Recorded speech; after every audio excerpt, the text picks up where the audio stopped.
کیا اس ملک میں صرف توشہ خانہ عمران خان نہیں لوٹا ہے؟ کیا اس ملک میں صرف توشہ خانہ سے تحفے عمران خان ہی لے گئے ہیں؟ جو صرف 20-21 سالہ جو ریکارڈ پبلک ہوا ہے، 446 صفاتی ریکارڈ، اور جس میں 4000 تحفے ہیں اور 1200 گھڑیاں ہیں۔ اب 108 تحفے عمران خان لے گئے ہیں، باقی 4000 تحفے کدھر ہیں؟ 3900 تحفے، 1200 گھڑیاں ہیں۔ اب 1200 گھڑیوں میں سے 7 گھڑیاں عمران خان لے گئے ہیں، باقی کدھر ہیں ساری گھڑیاں؟ شاہد خاقان عباسی 23 کروڑ کے تحفے اور 13 گھڑیاں، نواز شریف 10 کروڑ کے تحفے اور 11 گھڑیاں،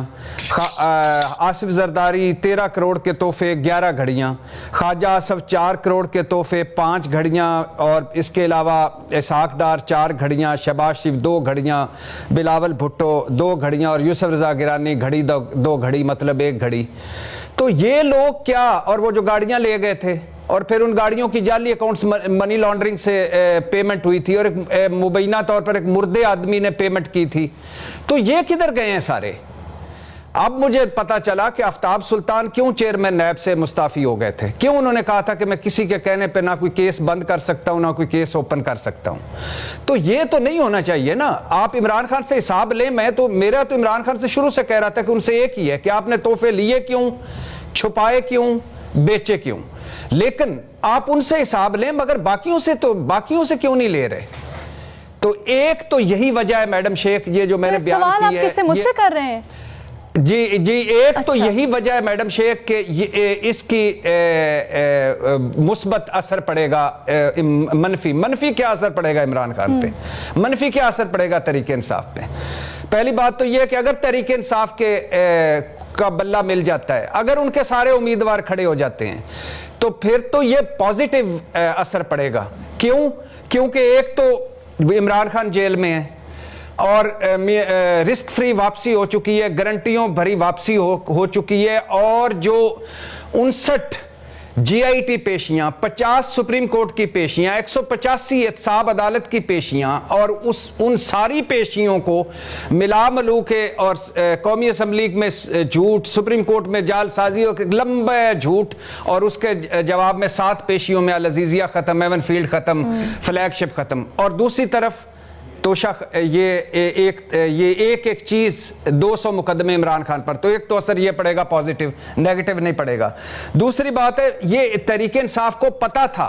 کہ عمران خان الیکشن میں حصہ نہیں لے پائیں گے، یہ ہاف ہارٹڈ ان کی کوشش تھی، اور انہوں نے ایک ہاف ہارٹڈ کوشش کی، نہیں کامیاب ہوگی۔ دوسری بات یہ میڈم شیخ کہ ایک مظلومیت کارڈ، دوسرا 16 مہینے کی جو پی ڈی ایم حکومت بھگتا کے گئی ہے وہ نیگیٹو اثر ان پر اور پازیٹیو ان پہ، تیسرا بیانیہ لیس ہونا ان کا، وہ پازیٹیو اثر تحریک انصاف پہ، ان پہ نیگیٹو اثر، اور چوتھی بات یہ ہے میڈم شیخ کہ اب اگر مثال کے طور پہ 3 مرحلے ہیں، اب 3 مرحلے، پہلا مرحلہ ہے کہ ابھی تک بلے کا نہیں ہوا فیصلہ، اگر بلے کا ہو جاتا ہے تو پھر امیدوار، اگر امیدوار ہو جاتے ہیں تو پھر اب ایک اور شکایتیں آئی جا رہی ہیں کہ ان کاغذات نامزدگی لیے نہیں دینے جا رہے، اور اگر کوئی لے لیتا ہے تو اس سے چھین لیے جاتے ہیں، ایک یہ مرحلہ، اور یہ سارا مرحلہ، اب اگر یہ سارے مرحلے اسی طرح رہ گئے تو پھر تو پازیٹیو اور نیگیٹو کا کوئی فرق ہی نہیں پڑے گا۔ اگر کوئی ایک مسلم لیگی کے آگے کوئی امیدوار ہی نہیں ہوگا، بٹ وہ کہہ رہے نا، نہیں لیکن وہ کہہ رہے نا آزاد حیثیت میں ہم کھڑے ہو جائیں گے، تو اگر آزاد اس سے بھی کھڑے ہوتے تو میڈم شیخ پھر پڑے گا، اگر بلے کا انتخابی نشان نہ ہوا،